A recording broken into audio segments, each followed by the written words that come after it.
Ladies and gentlemen, welcome back. We've made it. Our last series of the day here for DotaPit League, season number 3. It's Team Tinker versus ASUS.Polar in a 2-game series already underway in the draft. Guys, thank you so much for joining us. If you were with us for the last series, I highly recommend you check out the VOD. Hellraisers versus Secret. That 2-game series was absolutely outstanding. Some fantastic play from both sides.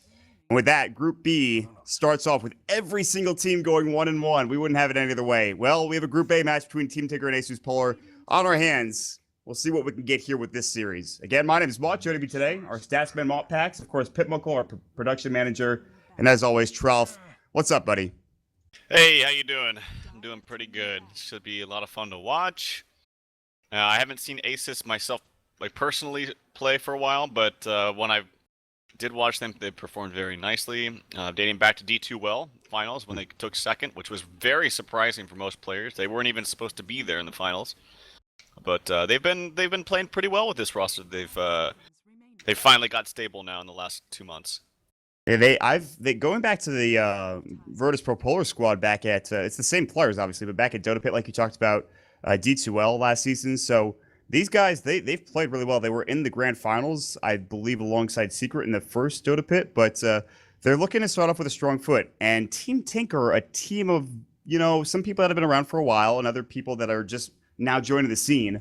They have a couple of stand-ins, of which I'm not sure of a couple of the names here. We have Quake, obviously. Pink Panda is way too, I know for sure. Jirax, obviously. But Flo and Sorrow are not really... Flo is Bulba. Okay. All right. I'm not sure why I changed his name, but... Yeah, I don't know. He's had that name for like a couple of weeks now or something. Weirdo. But I think Sorrow is Corey, but I'm not 100% sure. Okay. Corey, if you remember Team Zephyr. When he was playing with them for a while. He played with you guys in Stay Free, didn't he? Yep, he was with us in Stay Free. Yep. And then went to Team Zephyr, and then hasn't really found a footing after that. So maybe this is his opportunity. So but I remember when we were talking about when Team Tinker, I'm always going to say that because it's up there, but they were, I thought, going to play with Pat Soul. And yes. I don't know if he couldn't make it today, or if they're just trying out someone else, but... yeah, we'll see. They've been kind of struggling with roster issues for the last few months, so we'll see if they can find something more stable now. I've heard different reports, honestly, of different players coming to the team.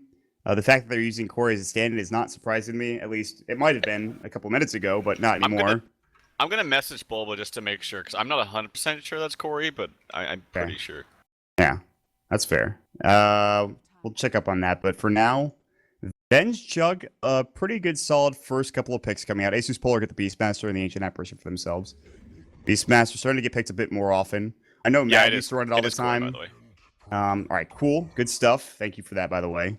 And so Beastmaster, Treant Protector, Ancient Apparition. Beastmaster's getting picked up a lot by some of the European teams. I talked about when Mad was playing with basically Unknown and Denial, they were picking it up all the time just so they could get vision. They played in the off lane. I saw you play it yesterday, I believe, against Isurus. You were a support Beastmaster, which somehow worked out super well. That was nice. That was actually pretty solid. Yeah, that's one of my favorite support players to play, or support heroes to play, actually. I don't think he's going to be support now because the Treant Protector's out, but Beastmaster is picked up, I think, just as a direct response to Juggernaut. It's a fantastic hero to Juggernaut for a number of reasons. One, you can really get in his face early on if you want to. Like, say they wanted to do some kind of aggro duel lane with Beastmaster AA, with Treant on in the safe lane, protecting you, no pun intended, with his living armor. And you can easily do that because you have, one, really good auto attack damage on Beastmaster. I think it's like 62 or 50. It's high 50s or low 60s. And your attack animation is one of the best in the game. And then you have double bore at the start, which is really, really troublesome for a hero like Juggernaut, who still gets slowed through the spin. Not to mention the roar comes out. And then if you're really tricky with your plays, you can potentially have 2 boars out, 2 hawks out when he omni slashes, which is going to effectively take away at least 4 attacks, or it could, So it's a very, very good hero against Juggernaut, and I think it's just a very good hero in general too. Yeah, I'm a big fan of Roar. You talked about the animation; it's huge. That hero's animation is amazing. We talked a lot about how heroes like Slark, you think that have good animation or good damage, and it just doesn't seem to be that way. But Beastmaster is a solid animation. You feel like you can get last hits. You're not going to miss anything, and I'm a big fan. But sometimes microing the double hawk, double boar can be kind of an issue, at least for me. I don't know. I feel like I'm playing StarCraft at that point sometimes. It's crazy. The double bore I think is manageable. Double hawk is a little annoying because it always automatically binds to one key Yeah. or whatever you have it. So I don't think it's too bad for double bore because I think you can afford to clump those up. But double hawk is very annoying. So you basically have to click the hawks manually, which can be annoying, but if you're really quick with it and you know what you're doing, it's obviously very effective having 2 hawks up at once. Hmm. Yeah, well, that vision, so nice to have. Team Tinker going for Wind Ranger. We saw this last game. Didn't really work out, but Wind Ranger is certainly a solid choice. Coupled up with what they have already, Vengeful Spirit for the armor reduction, Enigma, Phoenix to create some space. Shackle Shot's going to be nice to hit. They have a couple of dedicated disables, which is fine. Their draft is pretty solid. So you have Juggernaut in the safe lane, and then Wind Ranger mid, played by who is the question? I think Koikfa, maybe? Probably Koikfa, yeah. Yeah. Give me just a moment. I have to answer the door, but I'll be right back in just a couple seconds. All right, well. Shuffle. Scurry on away. We'll have the draft continuing on here as ASUS.Polar with their last pick coming out. Silencer plus what is the question? 1 minute 40 seconds left of reserve time. And this is interesting. This is not a draft that I would expect to see ASUS.Polar pick up. When you talk about Illidan Stormridge, you see a lot of Slark, but obviously they didn't go for that in their first pick. Or any just real late game hero. And this is what we were waiting for. Something for Illidan. And Morphling is certainly that hero. Now the question is, where do we see him played? Is that a mid Morphling? And if so, will they just give him solo lane against a Wind Ranger? That seems a little difficult. The attack animation and damage a bit better for the Wind Ranger. But for the most part, Morphling has the magic damage through waveform. And obviously, power shot for the side of Koikfa. We'll see how this lane actually settles out for ASUS.Polar versus Team Tinker. I'm interested to see how the Phoenix play is going to work as well. Rax is actually one of the most individually skilled players I've seen play the game, so I'm excited for his Enigma plays. And this is, when we talk about individual skill, I think Team Tinker has a very, very, very good team as far as individual skill is concerned. Koikfa is really up there. I think Corey is really good in individual skill. Drax, not to say bad things about ASUS, but they're more of a team-oriented kind of roster. It's just kind of how they play. Although Illidan has been known to take over games before with his play, he'll go for the Morphling. He goes for the Morph first. 64 plus 3 damage early on. With a Wraithband, 2 Tangos, 2 GG branches. He's got a lot of right click. What about the Wind Ranger? 58 plus 3. So actually, Morphling has a bit more base damage. The animation's a bit worse, I think, for Illidan. Just a little bit, but this is a matchup that is probably pretty even. Oh, FNG, though. Coming up in here to the top jungle. Has an Observer Ward, has 2 sentries as well. He's got to throw up 1. He's still Nature's Guys, the early Nature's Guys, and actually blocks a camp with the Sentry Ward. He blocks 2 camps with 2 Sentry Wards, and he still has an Observer Ward to place up if he wants to. Oh, they might have spotted him, though. He's got a Nature's Guys, but it's already... The jig's up. Do they have any detection? No sentries, obviously. Drax might have to pick them up because he knows Juggler is probably warded now. He'll actually buy the sentries and ferry them out to him, so... Okay, that was unfortunate that he became visible. Otherwise, they probably would have gotten away at least a minute or so without those wards being countered, so... Okay, I'm back. Looks like I didn't miss anything too big. Just wards. That's all you missed. So they're warding up a lot of Enigma's jungle, it looks like. And another support silencer. Worked out very well last game that we saw. Yeah, that was actually surprising. Specifically Enigma. This ward is just placed, and they do ping it out. I think they should have seen it. And yep, it's going to be Bulba back on the off lane, Koikfa mid. You probably talked about this already, but... No, not really, actually. I was really concerned about those wards, man. Listen, I was super excited about them. I don't know why. Here we go. Mag up top. He's actually using a Hawk to block the pole camp, so it's going to be basically, or at least right now, essentially a solo Beastmaster against a Juggernaut, which is going to be somewhat troublesome for Juggernaut. At least he gets full experience. That's actually very important. But look at that. You see that if you're watching that lane already, attack animation on Beastmaster is so quick and so fast, and he hits, yeah, I was right, 62 damage. It's amazing. It's one of the better melee heroes to go up against another melee. Double Bore already comes out. That's frightening if you're the Juggernaut, to a certain extent. But, yeah, Mag's going to be doing a pretty good time up here. They're going to have way too rotating in. They'll have to get, I think, Jirax if they want to secure a kill. Maybe if they could get Magic Missile, Blade Fury, and have him away from the tower, they might be able to secure the kill, but it's not the easiest lane. Koikfa has 8 last hits, seemingly out of nowhere. Okay. I see you, Koikfa. I feel like this lane's better for the Wind Ranger just because the animation's maybe a bit better. Yeah, it is. It's better. He's got basically the same amount of damage that the Morphling does when Morphling has to morph for the agility, though. So that means he has less HP, but pretty much the same attack damage. Big fan of the Wind Ranger currently mid, because Quake was actually just having a great time. 11 last hits, gets the null tally up, and I mean, Illidan can take over this game. We saw G on a Morphling the other day, and that was pretty solid. And we'll see how things do turn out. Pax jumping back into the call. Welcome back, buddy. Living armor on a Morphling as well. So that's actually the X factor there, is that they have the living armor to dole out between the off lane and the middle lane as well. So whatever right click is going the way of Quickfoot onto Illidan now, that can just be staved off. And Big Panda waits to actually denies the bounty rune from Mac, who would have gotten it had that right click not have gotten there. So far, this doesn't look like anything's really crazy is happening. Drax is able to counter all of the wards in the jungle here. He's able to have a free camp to work with here, and he'll continue to farm. And it may not be that 4.5, 6 level that we'll see so often from Enigmas, but he'll do, I think, just fine. Wait, this is a one-position treant? I missed that part when I was coming in late in the draft. So did I, actually. I thought DK Phobos was going to be the one to farm here, but FNG is actually getting the majority of the last. He's 15 last hits. How did we miss that? I don't know. Maybe they have some kind of plan with Tree. Okay, well, first of all, their plan is to get him levels, and then he can be more effective with his living armor. That's fine, but I think you can do that without having the farm, right? So maybe they want him to get fast mana boots or fast mech and then go fight? I don't know. Yeah, I think so. I will say, have you checked out how Trian is with Aghanims? It's legit, man. I've tried it out a lot. It's you need really a Clawing fun. Blade and a Gematruce. You need vision everywhere. It's a disaster to play against. It's 20-second cooldown, and you can use your ultimate from anywhere. Yeah, it's crazy. And it's like it does damage AoE. to you, doesn't it? Right? It does damage as well. Actually. Yeah, it does a lot of damage. I love that change. Actually, it makes him huge. Waveform in the middle lane. Illidan just gonna get some CS. Koifa still in the lead here, 23 CS. I think they probably give the lane a bit to FNG, and then they rotate and give DK Phobos the extra little bit of CS so that he can get up to his level 6, and maybe have FNG rotate around the map and try to go for kills with Leech Seed. Or, I don't know. I'm just surprised they're giving him the farm regardless, But I guess it works out. Lil and Bulba going toe-to-toe. Bulba's going to get Chilling, cold feet, but doesn't proc. Now the Chilling Touch goes, and Lil, the attack speed is not there. This is going to be your first blood. He did not expect the Flame Spirit coming out from Bulba.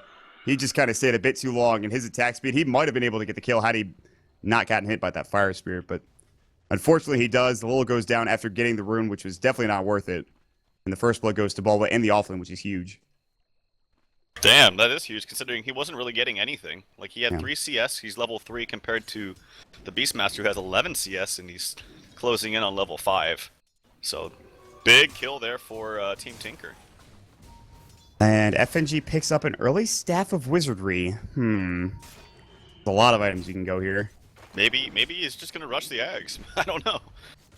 I mean that most likely something like a 4-staff, but I'm actually very curious why they're not maybe trying to be a little bit more aggressive top, like sending, say, the AA or the Silencer up top and just doing some kind of aggro duel lane. Like, they could easily punish this Venge. This Venge can't do anything.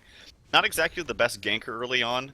The Magic Missile, when not leveled up, and most people don't level it up early on because they prioritize the wave and things like that. He actually, okay, no, he is maxing out the Magic Missile for these first, but he's still not the best ganker, and he's definitely not a good laner.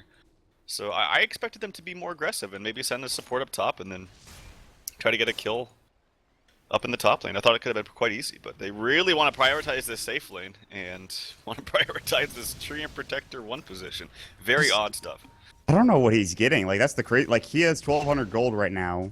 He could honestly send the courier to the secret shop and he'd buy a point booster. I wouldn't be shocked. I don't know. We'll see what he does.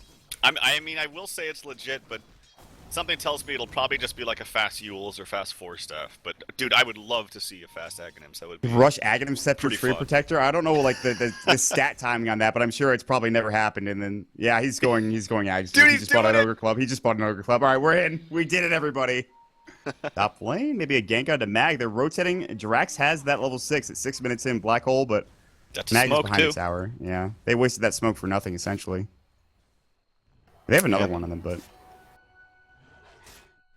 Illidan rotates back down, gets the bounty rune. He's sort of catching up. Only about 7-8 CS down now. Got a Bala Crow a bit. He's done a bit better in the lane. Yeah, I mean, Morphling's not a great mid hero. He really isn't. Unless you really get pampered and you get some good runes. It's just, unless you're facing a melee hero or a very weak laner, can't really exploit your very low HP for your high damage. You just get punished. People will just right click you or use your spells on you. So like for instance, if he gets hit by a power shot right now, it's probably half of his HP. He's got a lot of agility. 58 agility, 15 strength plus the 10 bonus coming through. Moppax points out 5 position 1 treants all time. They're 3 and 2. I did not expect that at all. And I'm pretty sure the stat line for Treant Protector that goes Axe first is 0% of games ever. Yeah. So well, I'm looking forward to seeing how this pans out. It used to not do anything, right? I don't think it did anything. I don't think he had an Axe upgrade. Yeah, I'm pretty sure he didn't. So yeah, I mean, this is most certainly the first rushed Axe Scepter in Treant history. I mean, maybe I'm wrong. That would be crazy, but I don't think anyone else has done this. So we'll see how it turns out for him. I can't wait. He has 9. He almost has 3 components of the 4. Top lane, Mag gonna get Black Hole. Jirax going to work. Sorrow comes in as well. He actually used the Omni Slash for that kill. Yeah. So they secure it down bottom. They're gonna jump in onto Lil as well.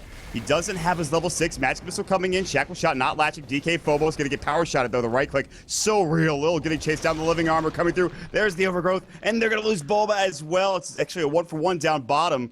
Now the Nature's Guy's coming out. He's solo, but he stays alive. He's going to hide in the trees. They won't be able to get the kill. Wave of Terror was on cooldown, and if he had waved in the right direction, he might have been able to get that kill. FNG backs away, gets 3 components. Meanwhile, top lane, they're pushing in, and they're looking to get this tier 1 tower. They're going to rotate Mag back in. A couple of nice ganks coming out from Tinker thus far in the game. That was some sick juking by FNG. I think he living armored the wrong target, though. I think if he had living armored the Silencer because he was the one getting focused, it might have given him some more time to get an auto attack or 2 off, or wasted their time to get a kill that they maybe couldn't have. But I think the living armor choice was just a little bit off, but nonetheless, very nice juke with that 1 value point of Nature's Guys. Definitely pays off. Mag does hit level 7. It's a big level for Beastmaster because that level 4 boar is just that much better than the level 3 one. And yeah, it's been done by 4 by Mad. They were victorious. He purchased it at 23.30. Yeah, but that doesn't seem rushed to me. This guy's going to get it at like 12 minutes. Yeah. Yeah, so that's going to be fun to watch. He is farmed, and they know that he's going for it. They see him building the Staff of Wizardry, the Ogre Club, and the Blade of Alacrity. So if you're Bulba, you're like, okay, he's getting Ags. How do you like deal with this? Do you just buy early Quelling Blades and just say, okay, just chop down all the trees, let's go? You have to clear the map of everything. Well, it's funny that he would do this because like Enigma's Midnight Pulse is pretty damn good for that. True. Easily gets rid of that. It is a 35-second cooldown, but it's like a gigantic AoE, right? So you don't have to worry about like getting the right tree or something. Also, I don't know if you know, does Phoenix's Icarus Dive take down trees? I think so. I'm pretty sure it does. To watch, but I'm pretty sure it does. Like I said, I never play that hero. Oh, Koikfoot, he's invis. Does get the latch onto the Shackle Shot. Easy kill with the invis rune to set it all up. Yeah, he just rotates bottom, gets a nice kill. Probably rotates back mid. Lil's gonna head top, or Illidan, excuse me. They're backing up. They have Omni Slash though, and Illidan needs to be careful here. That game went 77 minutes, and he ended up with 306 last hits due to the AoE of the ulti. Pretty good. Shackle shot into DK Phobos. Koifa walks right back into the jungle. They'll throw up the last word. DK Phobos will try to TP. He'll probably make it out. Koifa can't get this kill. Bulba's nearby, looking for FNG, who's under the tower. They could maybe dive this. They have a creep wave right underneath. Koifa's looking for a Shackle Shot. He'll power shot first. Nature's Guys is going to go. They have a sentry. Shackle Shot's going to hit. And FNG is going to fall here. It looks like Midnight Pulse breaks down the trees. Overgrowth does get off. Bulba will take some damage. He does have his Supernova, but I don't think he needs it. They'll just use the damage of the tower. Top lane, Sorrow backs away from a potential gank from Illidan, who's been sitting up here for a long time. Waitu's going to get caught out. Wait for him, and he actually avoids the magic missile. That was sick. And now, Corey getting chased down. Illidan has a double damage rune. Corey has no meta Omni Slash. He does have Blade Fury, mind you, but is that going to save his life? I don't think so. One more right click, and that's a double kill for Illidan. That's a huge problem. He used the mana for the healing ward, which I think they did increase the amount it costs to even cast at level 1. It's 120 mana. I could be wrong on that, but either way, it's a ton of mana to cost that healing ward. You gotta wonder, maybe if he held the mana for just Mask of Madness ulti, he could have gone for some other kind of other play or something else, but maybe he was dead altogether, because this DD on Morphling is probably one of the best carriers of DD in the entire game, because using the agility increases your base damage.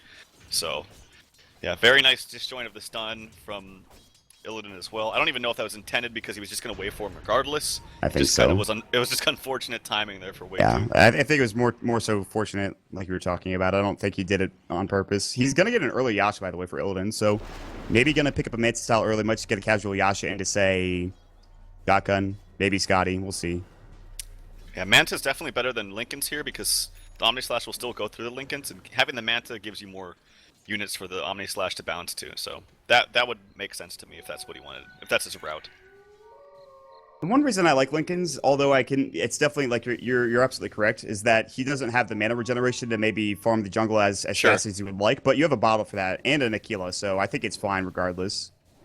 And obviously the Mantis is huge. Yeah, so he'll be fine. He is actually at the top in net worth currently. He's going to replicate. It's level 2 replicate, so he can kind of be aggressive here. Let's check in on our Treant Protector, Ag's Watch for the Treant Protector. 12 minutes, still doesn't have it yet. That death kind of put him back, but he's not too far off. 400 gold, and he'll have that point booster. In fact, 300 gold now. Lil's going to keep him safe nearby. Lil's trying to go for a Midas, as you can see. 700 gold in the bank. He has his level 6, by the way. Mm-hmm. He is missing several last hits here, but yeah, definitely a little bit more delay than he wanted to be. Morphling gets a free tower? Does he get the free tower in mid and then replicates out? Ooh, that's not good. Or that's very good for ASUS, I should say. Ice Blast. He's going to TP top too. Yeah, he's going to TP top. Ice Blast hits mid, and it will be a Midas for this Phoenix. He's approaching it. Just 300 more gold. And yeah, I was going to say it is a little interesting having Treant against the Phoenix because it's one of the better heroes against Treant. Heroes like Phoenix or Jakiro, which doesn't get picked up very much anymore, or Batrider. Very good against the living armor, but still, I'm very curious to see how this Ag's ult plays out. He does have enough for it. Just purchased the point booster, and here we go. We're going to start to see tons of eyes coming out. Oh man, they're going to go right into Roche too. They see this with the Hawk. They know what's going on. Yeah, they have an understanding. They're going to throw the Ice Blast as well. Jug is going to take a decent chunk of damage from this. That does not feel good. Roche bashes him up. He needs to be careful. He's going to pop the Healing Ward, but this is not their fight. Do anything. Corey is in trouble. They're going to mech up. Roche is so close to dead. They've got to kill it soon, and I think it should go down by the time they get there. They're not even going to contest it. ASUS.Polar decide not to go into the pit. They give the Roche up, and they get the Aegis onto the Juggernaut, all while they have that level 1 ultimate, level 2 ultimate from the Treant Protector with Aghanims now. And here we go, the eyes. He's got vision everywhere. Hey. You know, there's actually a lot of ways to cancel these trees. Like, even Windrunner can just power shot through them all the time. They did gonna have to put a lot of... The problem with this is that you have to spend time to get eyes in the forest everywhere. But that through the long duration of this game, I don't think it'll be a problem. They have pretty good vision right now at their bottom lane. They know that they're trying to push in. They see Drax in the back line, I believe.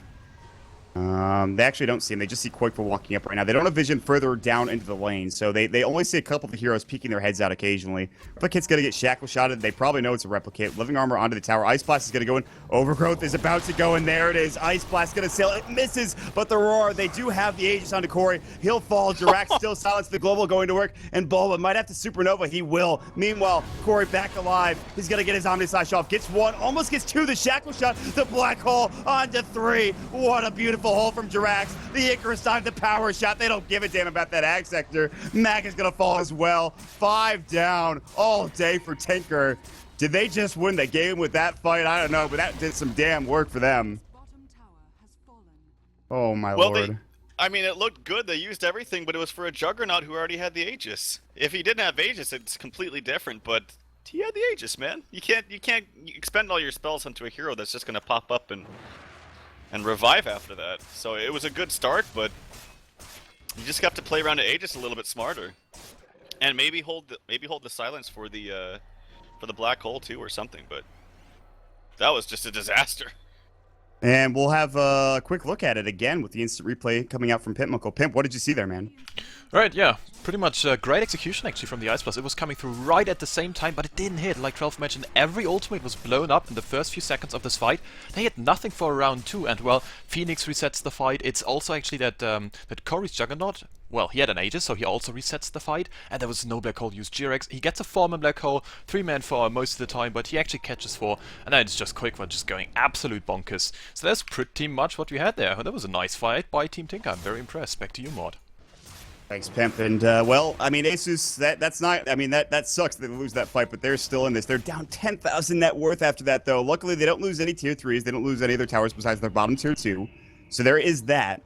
But as far as getting back into the game, they have a long hill to climb.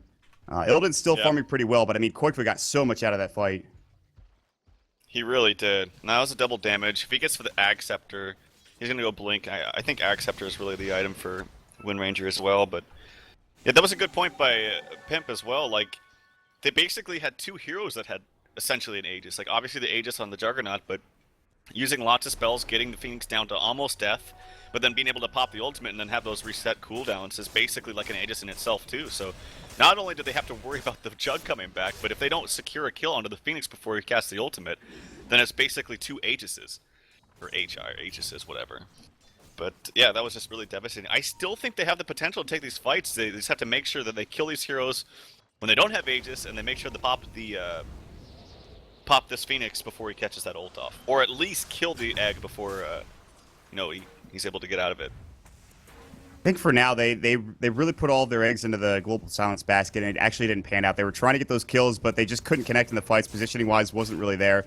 Ice Blast is going to sail in, wait for him forward, and they actually have to Blade Fury it off and try to get out of here. He can ulti from there. Yeah, see, Overgrowth right comes in, they walk right into the crowd. The Silence goes out as well. Adaptive Strike, big fight coming out for ASUS.Polar. They get a double kill into Illidan. They do have the Phoenix get away. Wait for him on the other side. Koikva has to use his Wind Run. Yeah, that tree just did so much work for them. That Overgrowth, though, they're like, well, we might have to cut that one down. And they didn't even have DK Phobos there. He just globals across the map, and he's able to secure farm mid while it's all happening. You can see the potential is there, man. Like, it's actually a really strong combo. They faltered a little bit in the early game, like a couple pickoffs, starting off with that one onto the AA for Phoenix. Little small things like that. Beastmaster getting... I think they could have pressured top a lot more. I'll talk about that a little bit later, but I think they could have done a little bit better in the top lane by sending a support there. But you can clearly see that the combo is there. It's very devastating, so long that they don't have an Aegis on the other team, and so long that they actually kill these heroes when they use all their spells. That, I think is why it's so surprising that they let that Roshan go for nothing. They could have fought that, I think, and it would have been fine. It would have been close. They were a little bit far away. I think if they all just rushed there, because you saw how low that Jug got. Like, he was actually almost in shatter range from taking extra auto attacks and bashes from Roshan. There you go, smoke attempt. They're going to look for maybe DK Phobos. Maybe they're going to find out FNG. And instead, they're going to find Lil. That's a nice little target. Wave of Chair's going to go, and he'll throw up the Ice Blast. He gets on it, too. He actually has to force the... Actually, Silencer gets the kill onto Phoenix, apparently, but he's in the Supernova. Question mark? Hello? What? What just happened? Meanwhile, DK Phobos getting chased down. Mag in trouble as well. Omni Slash going to go to the Living Armor, saving him for the time being, but still goes down. The board chasing after him. TP. Morphling wants to clean this up. Drax does have Black Hole available. Wait for him from onto way to. There's going to be the silence with the last word. The right click. Now the adaptive strike. And you know what? You know what it must have been? He must have been so low, and he had the last word on him that when he cast the Supernova, it killed him. Died? Really? Interaction, huh? Because the kill went to DK Phobos, so that had to have been it. I've never seen that though. Pretty interesting. We were both like that. It says Phoenix. I heard the Phoenix die, and then it said Phoenix was dead.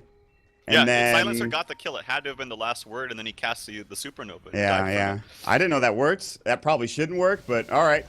Cool. Good work, DK Phobos. You figured out something that I don't know if anyone knew. It should work like a Pugna ult, where like, oh, action top, here's an AA He ult. did it. He doesn't have Supernova. Adaptive Strike. He actually gets hit by the Ice Blast. That stopped him right in the Ice Blast with the Adaptive Strike. What a timing from Illidan. That was beautiful. That's an LD wow moment for sure. Wow. That was pretty... I actually thought he was going to miss. I was like, no, you're going to scare him off, but he actually pushed him back into it mid-Icarus dive. That was impressive. Yeah.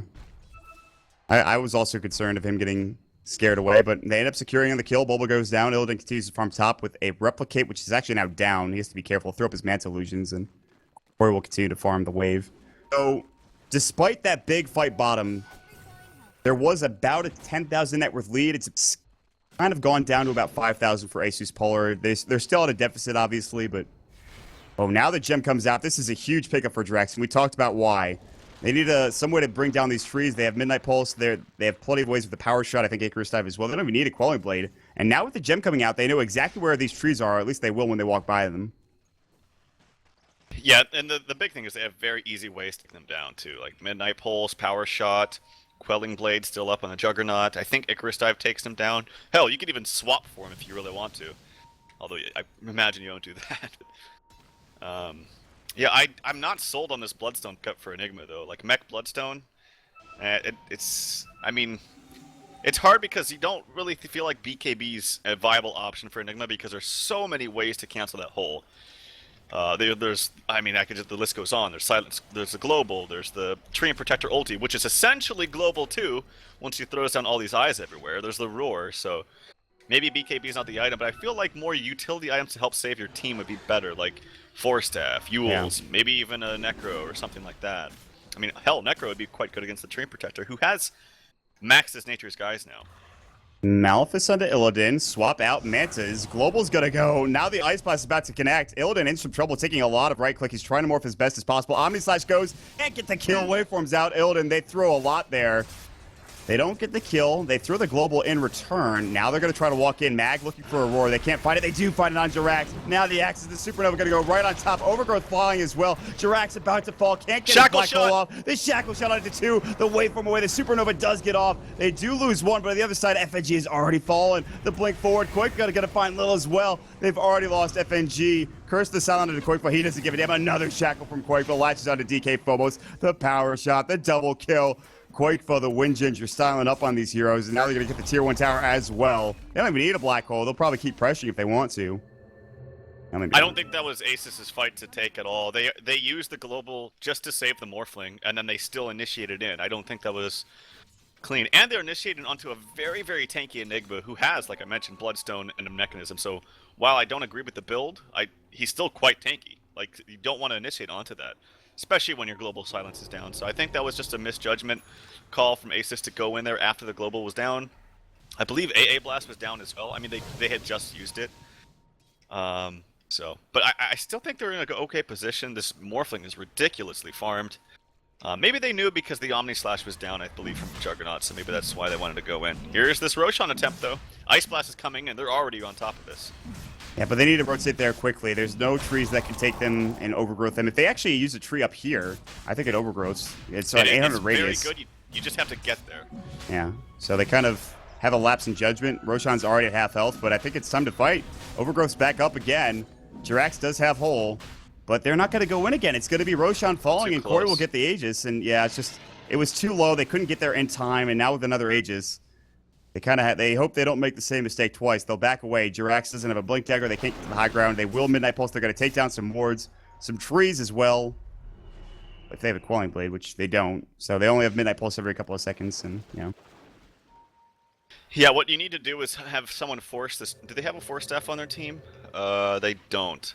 So he needs to, and he's not building one. He's building a Refresher, actually. That's pretty sick, but yeah, that's a really sick spot to get that eye up onto him, but he's got no way, unfortunately. The problem with it is that the cast range is very, very low. Like, you have to be pretty much right next to the tree to cast it. Like right next to the tree. Blade coming out for your Morphling. There it is. 25 minutes. Illidan's pretty farmed. He's in fact the most farmed hero in the game, but they have been kind of lacking in damage. This will at least rectify that for one hero. The problem is there's a lot of tanky heroes here. Like we talked about Drax the Bloodstone. Even the Juggernaut is pretty tanky at this point, so it'll do some damage. Will it be enough is the question. They'll smoke up, and this is their time to fight. They want to go directly into the Aegis, into the black hole of Team Tinker, and try to fight and maybe win with a global silence. However, Team Tinker seem to know that something's up. They're going to back up to their Tier 2 tower into the top lane. There was no ward that spotted out that Smoke of Deceit gank. They just see them that they're off the map. There's a couple of wards in the jungle, so they know that they're not farming here. They're not farming over here. They're not farming the bottom lane. Mid lane is missing as well, so... But Corey is going to walk out. Will they spot him? Mag, I'm not sure if he sees him here. I think they do. They know. Corey is realizing that I might just lose my Aegis here. Ice Blast is going to fly as well. The Axes... I think they kill him and back up. Well, they have Global. Alright, we'll see. Wow, the Ethereal Blade kills him instantly. They even get the Overgrowth onto 2. They're going to get Ball, but they're going to get the Venge as well. Wow, that Ethereal Blade damage. Well, I was wrong. Dear God, I did not know it would do that much damage. I thought maybe he could Manta or something. I think he mastered Madness before he died, didn't he? Oh, you know what? He cast the Blade Fury early on, I think. No, I don't know. But either way, something wasn't. That was so much damage. on to that jug. He got overgrowth, didn't even have time to get out of it. He just stood there and died. Yeah, sure, we'll send it over. Pitmunkle, give us another look at that kill and that fight in general for ASUS.Polar. Alright, so, well, you know, Curry just happily farming away. And now I just wanna remind everyone how fast he's actually dying. He's got 1.4k HP. He didn't use Mouth of Madness. He gets Rod. There's an ultimate flying in, and he dies in 2 seconds at the first time. Now the second time is gonna be even faster. Everyone just grouping up. FNG is on the high ground, pretty nicely done, and he just gets blown up in like half a second. That was crazy. Actually, Mod, there's some action. Let's go.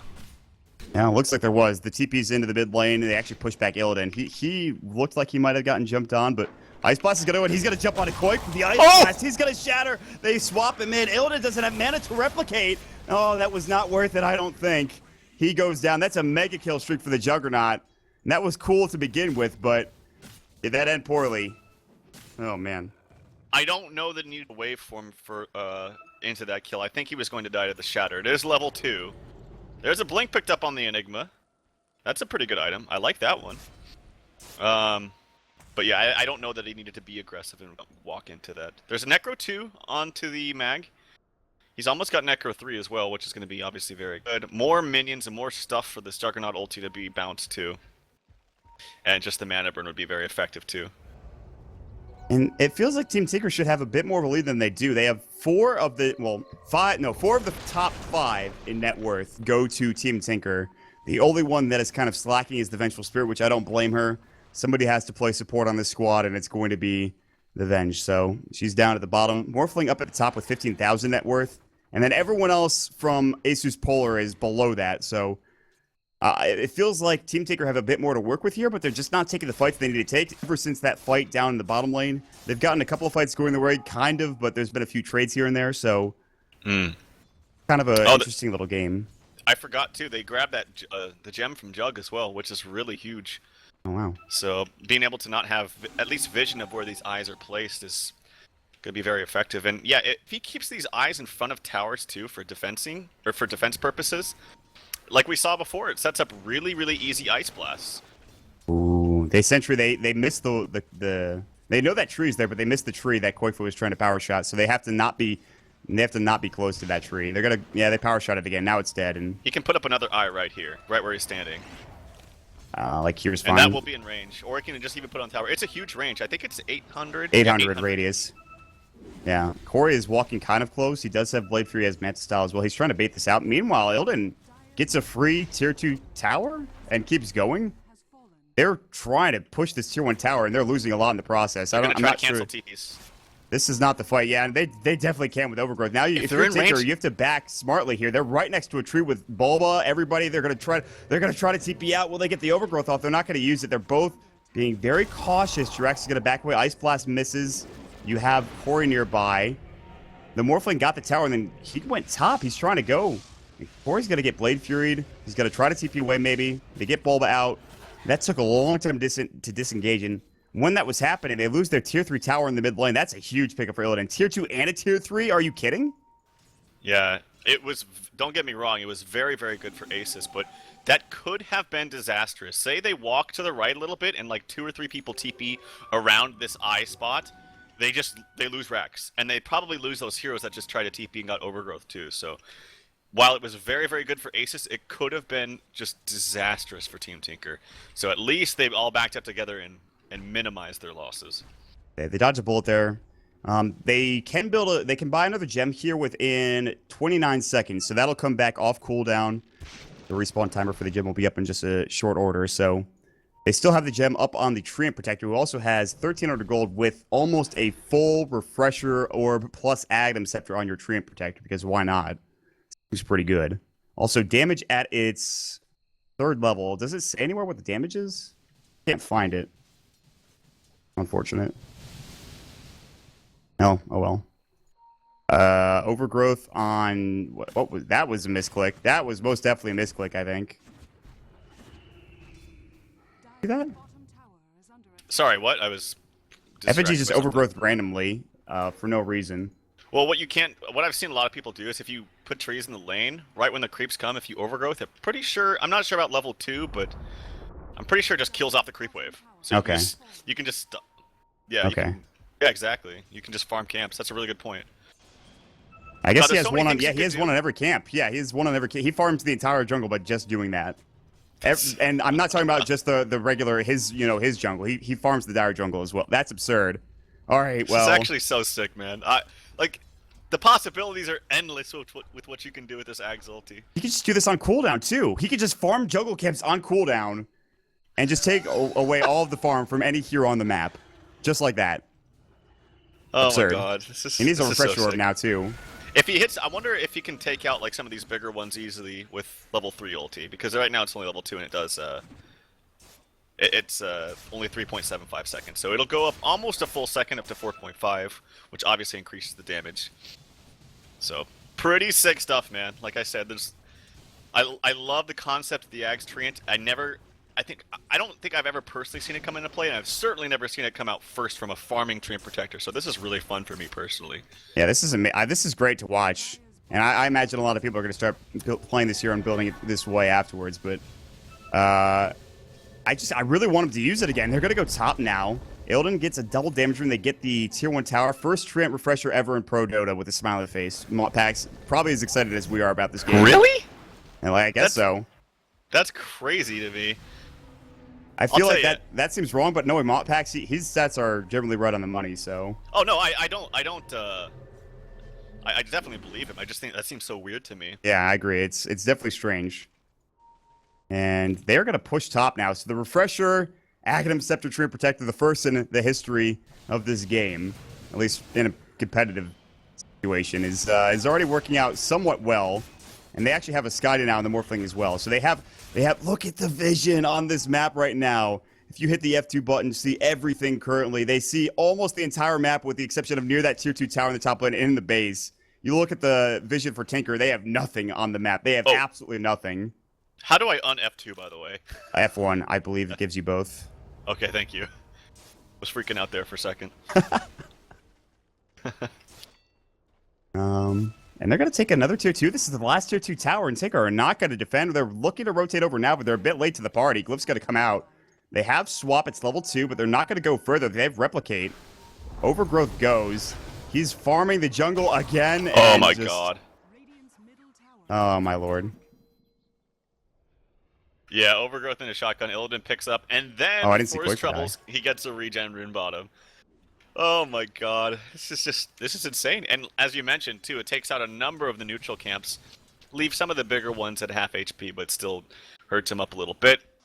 Illidan taking some damage. There's actually a global coming out. I think they thought they were going to go on Morphling. And it ends up being, I believe, a wasted silence. I don't think anything else was happening. So, a little bit of a blunder there. But, yeah, but still, not the biggest deal in the world. Does pick up his Aghanims for Silencer, which is good. It's going to apply some more damage and stop blinks from, say, the Enigma and the Wind Ranger. Illidan's going to take Roche. He's going to have his illusions tank it. And I don't know. There's no way Tinker know this is happening. They'll maybe try to push out and get here. And even with Silence down, ASUS doesn't seem to be too concerned. They're taking Roche so fast that it doesn't even matter. Scotty's slowing the attack speed, the damage that the Morphling pumps out, which is about 300 at this point. He's going to get the Aegis. He'll drop the bottle on the ground.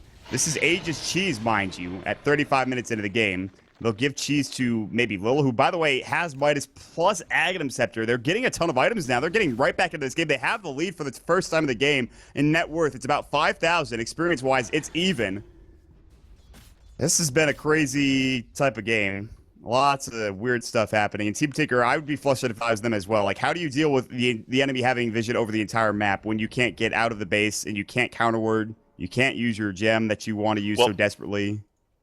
Did they buy another gem? I'm looking. Okay, they have just one bought on the stash of the Enigma. Yeah.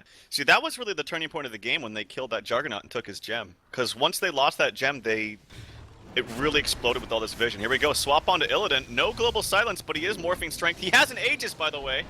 They're going to blow him up. Pink Panda way too dies to the overgrowth of the right click from the illusions. He's going to ethereal blade himself. He'll stay alive. The Shiva's Guard He's going to wait for him away. Doesn't get across the tree line, though, and he should die. It is the Aegis, but he'll be super tanky. Meanwhile, bottom, like, guess what's happening? Mag is split pushing with a Necro 3. Now the Black Hole comes into Illidan, but they might lose the tier 3 in the process. Ice Blast is going to come through. He's going to try to wave out. He can't make it. He does just in time. He's got 250 HP. They can't kill him. And Lil's Lil's going to try to fight this. Supernova's back up. They have Omni Slash. They're going to use it, but ready. Illidan eats the cheese. He's back to full health. And now FNG chasing him down. There's the global coming through. They're going to try to TP out. They will make it away. Jirak's going to fall to the right click. They have to buy back on Koikva. They've already lost the range racks down bottom, and they're going to look to put pressure top lane on the racks here with the tier 3 tower. Oh, man. Oh, they gave him the cheese after the Aegis pop too, and then he immediately starts morphing into agility to be that right-click carry that he is. Really sick stuff coming out from ASUS. And Illidan's putting some more pressure onto the mid-racks. Global was used. Here comes the Icarus Dive plus Sheebas. It's just not going to be enough. And that's an easy double racks, essentially, for Team ASUS. The melee racks is getting poked at by the Siege Creep. And it will regen if they can keep it there long enough, or if they can fend off these creeps long enough. But man, some really fun, cheeky stuff coming out from ASUS, and it's definitely working out in their favor. This is absurd, and it's so cool to watch just to see this Ags Refresher Treant go to work. The Overgrowth Illidan gets so much room to work with Ethereal Blade going, boom, shakalaka, see you later. Bulba, you are donezo. Morphling gets the kill easily. They have one Treant ult to use, but no double Refresher coming out. And Koikva needs to be careful. He has the Ags and he has the Crystal. Something we haven't talked about is the amount of base damage or the amount of damage Koikva can pump out with Focus Fire. It's not really, it doesn't matter. I just don't see how they could fight into this. They lose their melee racks bottom. Illidan still has to replicate. He could be up in the front lines. He's going to get healed up with the living armor. He'll back up for the time being. Meanwhile, DK Phobos pushing out top lane, also going for the refresher, but you're down 2 sets of racks. It's short of a miracle for Team Tinker. I don't know how you get back into this game. Overgrowth is going to go on the backside somewhere. Not sure. I think they might have just been pushing out and farming for FNG because they didn't get it on any of the heroes in the base. They only have one tree here. I don't think it hit anybody. Yeah, I think it's honestly for farming purposes. And if you look at the net worth, he's actually the 3rd highest farmer in terms of net worth in the game. That's pretty sick. Well, it's actually juggling back and forth, but no, I think he actually just dropped something, so never mind. There's Boots of Travel. Boots of Travel, Blink, Refresher, Ags on the Treant. My god, one of the most farmed Treant, probably the most farmed Treant I've ever seen. There's a DD rune up top, by the way, for this Morphling if he wants it, so he'll be hitting for about 600 damage if he picks that up. They even have a tree near both of the runes, so they have complete vision of just everything. Just everything, man. There's like a little bit of a dark patch in the middle lane, a couple dark patches here and there, but for the most part, this is just, it's exactly what you would want in a game of Dota. It's like a map hack, pretty much, for FNG. So they're going to walk top. The last set of racks is on the menu here for ASUS.Polar. They could probably wait for Roshan if they want to. There's going to be 3 refreshers in this game before it's over, more than likely. Beastmaster's building one. We already talked about the Silencer getting his first Oblivion Staff. And obviously, you have FNG with the Refresh Orb, so... Nice. 3 refreshers on the same team. What a game. What a world we live in. Yeah, this is really fun to watch. It's a great draft too when they were down so much. Oh, he's gonna have to cast it because the gem is out. He got caught out. He's okay. Swap he's gonna refresh. Double ulti. Global Silence is gonna come. Ice Blast. Is he gonna hit? Yes, it will. On to 2. Corey does get the kill. Drax is gonna try to TP away. Adaptive Strike. Corey does stay alive. Looks like Waitu will not be so lucky. This Supernova. See you later. It looks like it's gonna fall. No, but they get the kill on Corey. Sam does get out. It looks like Icarus Dive going to go through. TP coming back, and they buy back on Corey. Waveform out. ASUS.Polar overextending a bit. Corey walking back in. Omni Slash ready to go. Can't find a target for it. Lil and Illidan. Adaptive Strike comes in. Omni Slash goes. There's going to be the Black Hole catching on to 2. Beautiful fight from Team Tinker. They're back in it. They get 3 quick kills. Mag getting chased down Maleficent, and that's going to be the 4th kill. TP does come out from the Silencer. He stays alive. They lose the gem.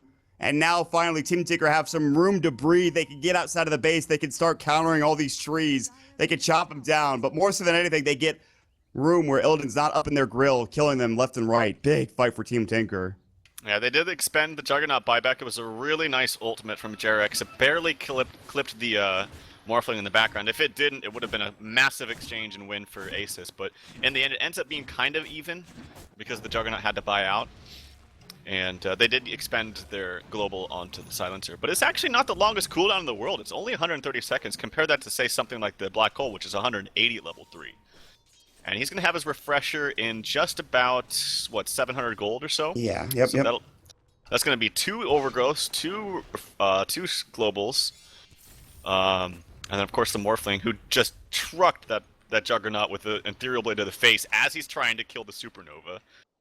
And then you saw at the beginning of that fight too, the Juggernaut lost all his mana to that Book 3 and couldn't use the ultimate before he died, which is a big reason why they lost that fight.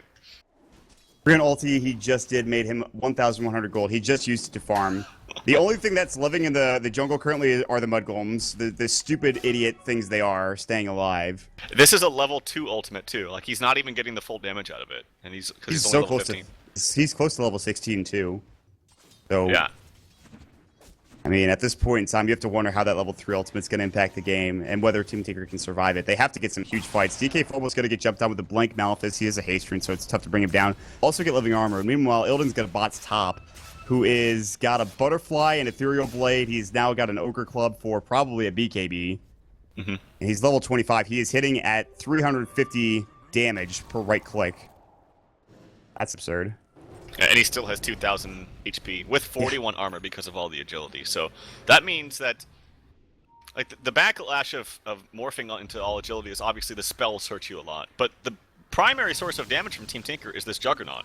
So having 41 armor is totally fine by Illidan. Illidan up to the top lane. Replicate's out. Does a lot of damage to the tier 3 forces. The Glyph, that's actually pretty big. And the rest of Team Tinker have to run all the way back up. BKB now finished for the Enigma, but at this point, double silence, double roar, double overgrowth. Does the silencer has his refresher flying out? So there's going to be 3 refreshers in just about 5 seconds here. Yeah, that's insane. You know, while we've got a second here, let's send it over to Pitmunkle. Gonna replay that last top team fight for us. Actually, hate to say it, but I just wanted to show once again how crazy tanky this Morphling was back there. So they just blew everything onto him. They had a swap, he was morphing, he still had like 3k HP, over 30 armor actually. Meanwhile, just Treant killing someone just due to his ultimate, that was crazy. Illidan survives for seconds, meanwhile everyone was just killing the bottom tier 3. Actually, not everyone, but it was solely Mag. And Necrobook is pretty good. He respawns with an Aegis, he's still not done, Mag is still just destroying stuff with everything he had there, with the Necrobook especially. And what could they do? Well, they had to blow an ultimate, and he'd survived due to the cheese. That was such a close call. He was down to sub 100 HP, I think. Well, it was around 300, but let's face it, that's pretty much it. And you know what, Mod? Let's go send it back to the live broadcast. Thanks for that. They're going to initiate. Oh, way 2 lives with 20 HP. The roar coming in. That'll be onto Corey, but where's the follow-up coming through? The global silence going to go. He Mantis out of it. They run away for the most part. Blade Fury's out of it as well. And that's going to be it. They're going to just let this Rax go, maybe? They're going to try to initiate. Shackle Shot misses as Illidan waveforms through it. Range Rex is already dead. Just like that, they throw a couple of abilities. They don't use anything really other than the Global Silence, which they have a refresher. It's already ready to go again. They roar. They probably refresh that as well. They did.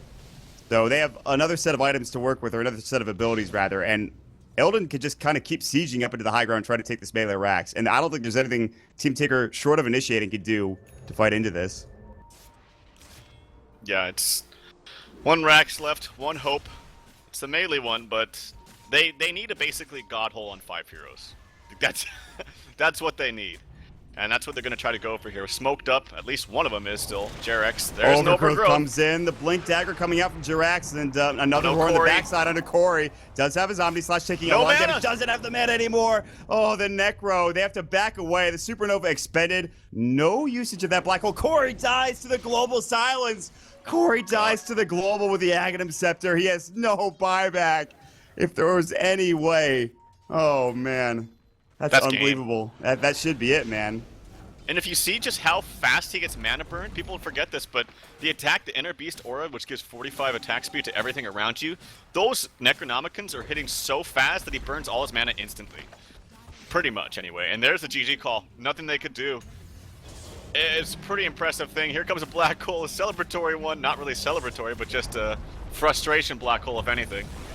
As Aces take a game, and I can't say convincing fashion, but definitely in style. That was impressive. First time we've seen that strategy come out. A rushed Aghanim Scepter for the Treant Protector, who finishes off his refresher orb probably about 25 to 30 minutes into the game, and proceeds to cover the entire map with his eyes onto the trees. Nowhere is safe to farm for Team Tinker. They get vastly out-leveled, vastly out-farmed in the end of the game. They can't do anything to fight, and in the end, Illidan's able to take over and carry like he usually does. ASUS.Polar with a victory. Guys, we're going to jump right into game number 2. Make sure you stick around. If you like the cast, make sure you follow us on Twitter, @MottDota, @TralfDota, @PitMuckle, @MottPax as well. For more information, check out DotaPit.com, Twitter.com/DotaPit as well, and HighGround.TV for more information. We'll see you in just a second, guys.